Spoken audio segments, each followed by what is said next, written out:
টিয়কত ভয়ঙ্কৰ পথ দুৰ্ঘটনাত নিহত এজন টিয়কৰ জগদুৱাৰস্থিত ফুড ভিলাৰ সমীপত ভয়ঙ্কৰ পথ দুৰ্ঘটনাত থিতাতে নিহত এজন মটৰচাইকেল আৰোহী জানিব পৰা মতে যোৰহাট অভিমুখে মটৰচাইকেলেৰে আহি থকা অৱস্থাতেই পাছফালৰ পৰা অহা দ্ৰুতবেগী ডাম্পাৰে প্ৰচণ্ড খুন্দা মৰাৰ ফলতেই থিতাতে মটৰচাইকেল চালকজন নিহত হয়। নিহত ব্যক্তিজনৰ নাম ক্ষীৰোদ শইকীয়া। ঘৰ ভগামুখত নিৰ্মীয়মান 4 লেনযুক্ত পথত ডাম্পাৰৰ খুন্দাত এই ভয়ঙ্কৰ পথ দুৰ্ঘটনা সংঘটিত হৈছে বুলি প্ৰত্যক্ষদৰ্শীয়ে জানিবলৈ দিছে। দুৰ্ঘটনাগ্ৰস্ত মটৰচাইকেলখনৰ নম্বৰ হৈছে AA04AD9226।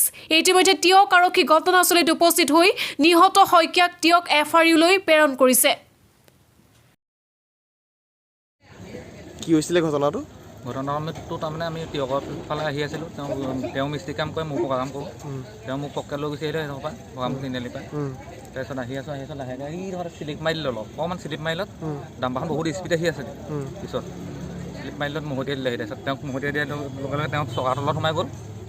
মই খালি ইপিনে পৰিলোঁ, চকা দাঁতিত পৰিলোঁ। তাৰপিছত মই ইপিনে পাৰ হৈ জপিলোঁ। আপুনি উঠি আহিছিলে? মই পিছত বহি আহিছোঁ। কি নাম যিজন এতিয়া ঢুকাইছে? নাম ক্ষীৰোদ শইকীয়া। ক্ষীৰোদ শইকীয়া বহুত জোৰত আহিছিলে ডাম্পাৰখন জোৰত আহিছে। আমি কিন্তু একেবাৰে লাহে লাহে আহি আছোঁ।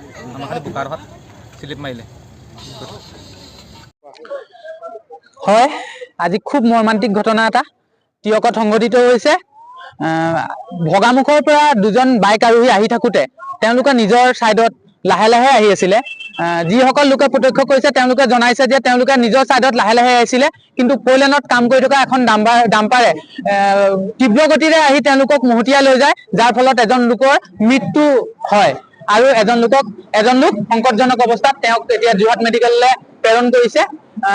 গতিকে কাৰ ময়মতালিৰ বাবে এইখিনি ঘটনা হ'বলৈ পাইছে? বাৰম্বাৰ NICDCLক আমি অৱগত কৰাৰ পিছতো তেওঁলোকে কিন্তু নিজৰ মতে নিজৰ দাদাগিৰি কৰি কাম কৰি আছে। আৰু কাৰ সাহসত তেওঁলোকে ইমান দাদাগিৰি কৰি কাম কৰিছে যে ইমান বাৰম্বাৰ একেটা ঘটনাকে হৈয়ে থাকে। আৰু তেনেকুৱা আজিৰ ডেটত চাবলৈ গ'লে এতিয়ালৈকে চাগে হয়তো 1000 লোকৰ মৃত্যু হৈছে এই NICDCLৰ কাম কৰি থাকোঁতে।